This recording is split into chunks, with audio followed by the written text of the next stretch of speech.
Okay, here we go. Alrighty, what's up, guys? I am here, obviously, you see with the guest. This is my friend Jacob Franklin from Washington State. Before we get into the discussion here, I just want to let you guys know that if you're interested at all in global missions, college ministry, or just hearing about how God has called someone to his mission all across the world, then this is a video that you want to watch the entirety of. So, as you know, I'm Luke. This is Jacob. Jacob, tell us a little bit about yourself. Yeah, so, my name's Jacob, obviously. Yeah. So I live in Washington. I have been there since 2019, working for a church called Resonate Church, Director of Global Church Planning for the collective of churches there. So prior to that, I served with the International Mission Board for 15 years, doing church planning in Asia. Spent most of my time in Taiwan working with college students and helping college students get access to the gospel. So Cool. that's my short story. Okay. So. And here's my short story about how I know Jacob. This probably won't surprise you at all if you know me, but my small group leader here in Maryland, when he was a kid in Thailand, Jacob was actually his babysitter. So kind of crazy long story how I figured out that they know each other and whatnot, but it's my joy to know Jacob and to partner with all of the people at Resonate. I think if you ever talk to me about mission stuff, I probably have shared about Resonate Church. So you probably now are connecting a little bit of the dots, but if you haven't, you'll know more as we continue to talk. But it's just a church that I feel like is really out there making disciples, investing in people, creating community. I was literally just talking with some people from Resonate in Montana, and they were just talking about how we felt like we finally found a family and friends. We felt like we were adopted into, God's family when we met the people from Resonate and joined the church. So I truly believe in what they're doing and love it. And so that's why we're here having this interview, just to share a little bit more about what Jacob's doing and some of the needs that he has, and that what the vision is for the future of Resonate. So tell us a little bit about what Resonate does right now and what the next step is that you're looking into. Sure, yeah. So Resonate is about 15-year-old collective of churches. So we actually launched the Resonate Collective in the last year, where we've taken a lot of what we're doing and learn and trying to help other churches learn from us as well. So for the last 16 years, we've been aggressively planting churches on college campuses across the Pacific Northwest. All started when Keith Weezer, our founding pastor, was sent as a missionary to the campus of Washington State University to run a parachurch organization. He quickly realized the need that the campus had for the church to be on site. And really, God gave him a vision to multiply out from Washington State to now we're up at Bellingham, which is basically on the Canadian border, all the way over to Fort Collins, so Denver area, yep. And then down into Chico. So we're making this huge triangle, trying to take over the whole western coast of the major college campuses there and stuff. So I came on staff, like I said, in 2019 after coming back from living overseas. We had some medical stuff with one of our kids who brought us back to the States. And I began talking with Keith. I was like, hey, what God is using Resonate to do, and other collegiate networks of churches here in the States, man, we really have to begin to see this happen on the global campuses around the world. And I was like, can I come on staff? Because I believe in what Resonate's doing. I believe in what you're doing to reach college freshmen, to disciple them, to train them up as leaders, cast a vision into their lives to be on mission, and sending them out to plant churches all across the Pacific Northwest. And so I would love to be a part of that, but helping to give us a global vision for that. And so Keith's like, raise your support, come on board. And so we officially came on staff in 2019. We know it all happened right after that, COVID hit. Yep. So we had a little bit of a delayed start on our global vision of seeing us plant in the global cities of the world. And so really for the last few years, that's what I've been primarily focusing on, is identifying where those places that God has uniquely called Resonate to go plant in global cities, and then preparing people to go and calling our church to be a part of that. So really pumped about what God's doing through Resonate and stuff. Yeah. So. Yeah, I'm right there with you. If you guys know me well, you heard me talk about the trip that I took over Thanksgiving break to the UK. That was with this man here. And so that was what they were looking at. Tell us a little bit more about what's happening in the UK. Yeah, so one of the things that when I came on staff that I really had a passion and burden for is recognizing that just like in Acts, we see how the church spread in Acts, the people were in Jerusalem, which at that time was a global city. Like trade happened, people were passing through from all different parts of the world, and we see the gospel like took root and went out from there, right? And so as I began to just cast vision for and really just pray through, like, God, where do you want us to plant at? Really, this idea of recognizing that the global city is a place where God's bringing the nations to. That could be reached and then ultimately prayerfully sent back out to the places they come from. And so we took about 2 years to try to figure out, okay, if that's the vision, what global city is God calling us to be a part of and to go plant in first. And we took some trips out to different places, and the International Mission Board invited us to come and look at London. And so we went out and we looked at several different campuses. Well, long story short, we thought we'd go plant in London to begin with, but God had a different story for us a little bit, and has really called us to the University of Reading, which is a 45-minute train ride right outside of London, to go start there with our eyes set back on London itself, moving forward and stuff too. So we identified University of Reading as a place where God's called us to go plant first. We have a core team that's ready to go. We're just waiting on the UK government to give us permission to issue visas, and so we're running through that process now. And I'm really pumped about the people that God's prepared to go out. Yeah, when I was out there and we were visiting the campus and looking at some stuff, I was like, we were talking to students on campus, I was like, yeah, this place is ready and right for the gospel. Yeah. I could share a little bit, but if you want to share, what is the like open to the gospelness in the UK? What is it like? Yeah. So, as we stepped on the campus there, one, we saw that we could engage people in conversations pretty easily. Yep. They were like That's open. They were like, come on, let's have a conversation. Yep. It doesn't really matter what we'll talk about. But then when we transitioned to the gospel, they were super receptive. Mm-hmm. They're like, we want to hear more. We meet students from Pakistan and from China and from Ireland and other places who really had never heard the things we were telling them about the gospel. And most of them had never even heard the name of Jesus. Even the British students that we met, because London, the European, like the UK is in like a decline of like the impact the church is having on people there. And so there's a ton of British students who've never even stepped into a church before, and really what they see the church is just a bunch of museums for them. And so as we would engage in those gospel conversations, huge receptivity to listen, and we even began to see students respond to the gospel and choose to take the next step to want to learn more. And we're able to connect them with some local churches since we were dropping in and leaving. We didn't want to just leave them behind.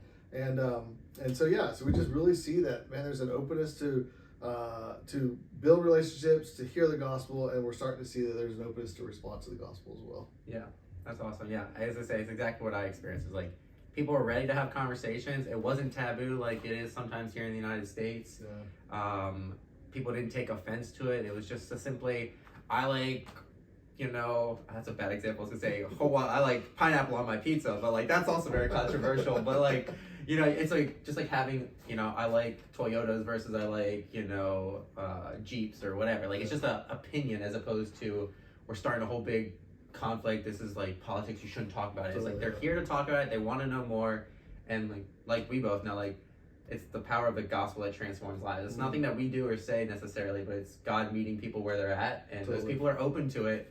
And so like you were talking about, like the hope is you go there to the UK, you make disciples, they get to know Jesus, then they want to go back home and share it with people out there, and we've just multiplied the effect. Exactly. Right? Yeah, that's what we're prayerful for. And it may be that they go back and they plan their lives there, and that may or may not happen, but they'll still go back to visit family, right? Yeah. So there's no, like, they've left to go to school, they're going to go home and see aunts and cousins and uncles and mom and dad and siblings, and as they go, they get to take the gospel with them. And as we were talking with some of the IMB and saying, well, how has this model actually played out? Like, how have you seen this theory of reach the students here and send them back to their hometowns? How has this actually played out? And they began to share a story of there's a woman who lives in London who she was reached by her coworkers and really got plugged in the local church, discipled, and then she began to go back home. And actually, as she would go back home to a country that is not open to missionary work, is not really open to Christianity, and they're pretty hostile to it, she would go and just have normal conversations with her family. And because man, her faith and her love of Jesus is so intertwined in just who she is. Her normal conversations brought up the gospel. And so she began to see like her immediate family choose to follow Jesus. And then from there, their neighbors would hear about and follow Jesus. And so so they began to have this little community in her hometown.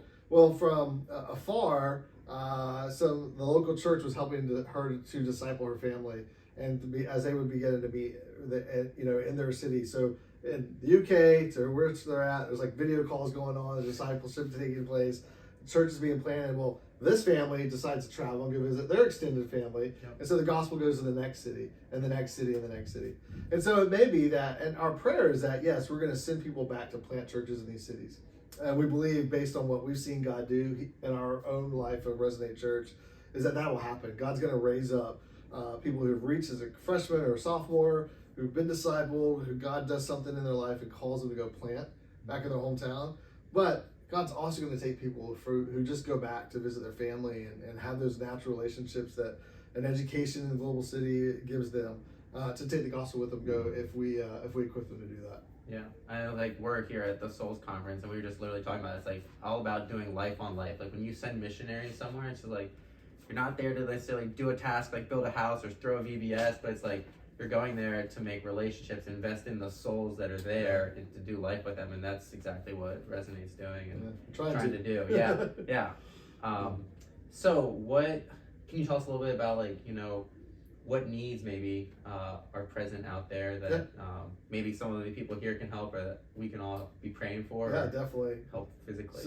So as you can imagine, launching a church in another country is logistically challenging. Yep. We've been working on it for about 2 years now to set up basically a nonprofit organization for the UK government, application for us to be able to issue visas and then get a bank account and all that kind of stuff. And we've had to hire lawyers to help with all that kind of fun stuff because we're not physically on the ground, and we can't be until we get visas and that sort of thing. And so all these things take financial resources, right, to get there. Yeah. And so as we look at just those costs that keep accumulating, we're looking for people who would like to say, hey, we believe that this vision makes sense and we want to help with it by contributing financially to it.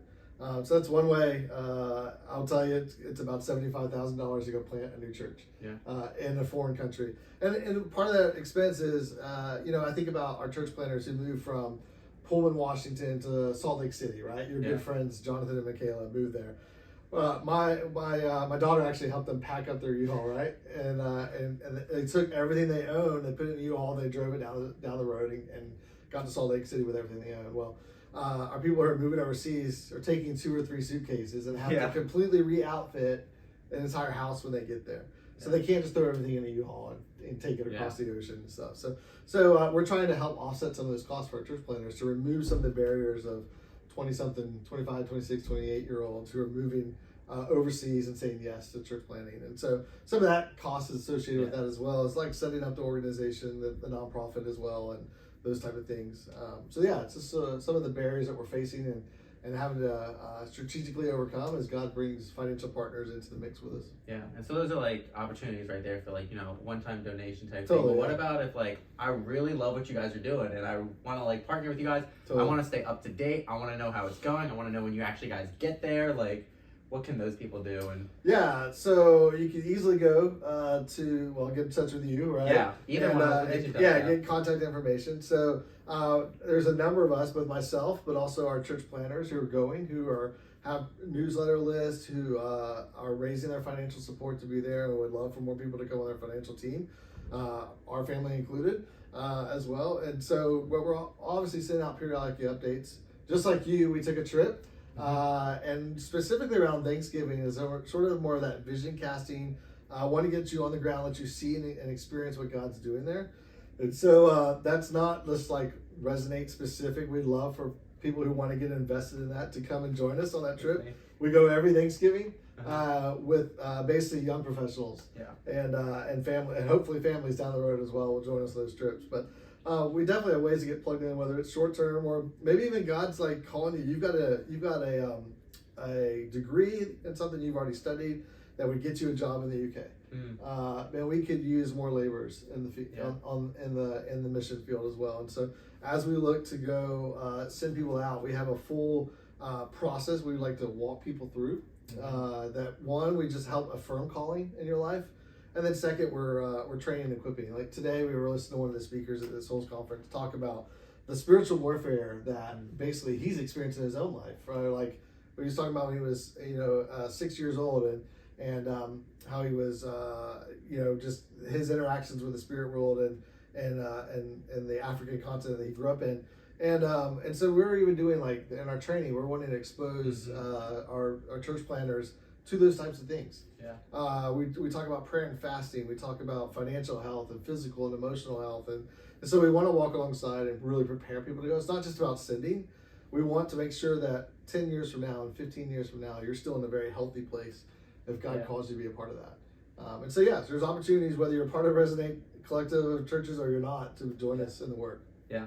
Awesome. Well, thank you for sharing. Yeah, I was going to say, I mean, I'm technically part of Resonate, but not really part of Resonate. And I just, part of the family, man. Yeah, I'm fully part of it, I feel like. But yeah, Resonate's out there doing great, like, amazing things. And just, again, it's the intentionality that I see in Resonate and the trying to actually build disciples as opposed to, like, just coming in, dropping the gospel, walking out kind of thing. Yeah. And so that's why I really believe in you guys, and I'm like, that's why I'm telling all of you, all my friends, about these guys, because they're out here really doing it. And like you said, like, if you want to move abroad and you think that God might be calling you to do that, like, that's a whole nother level, and that's awesome.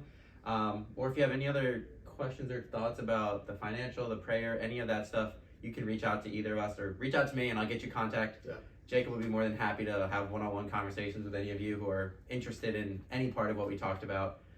Anything else you want to share? I had something in my thoughts and just a second ago. Oh, well, like today, I was talking to a guy named Bruce downstairs today, and over lunch, and was just sharing a little bit about who we are and Resonate, and one of the things that I don't even think about anymore, but I think he found very, I wouldn't say impressive, but it just caught him off guard. One of the cool things about Resonate that I love, that I really, really love, is that we're going to reach freshmen, sophomores, we're going to disciple them, we're going to expose them to really God's heart for the world, God's heart for the nations, God's heart for their campus. And what we're seeing God do is that we're raising up the next generation of church planners and pastors and church staff members and missionaries from within the harvest. And that seems to be, for some reason, a rarity in a lot of other churches.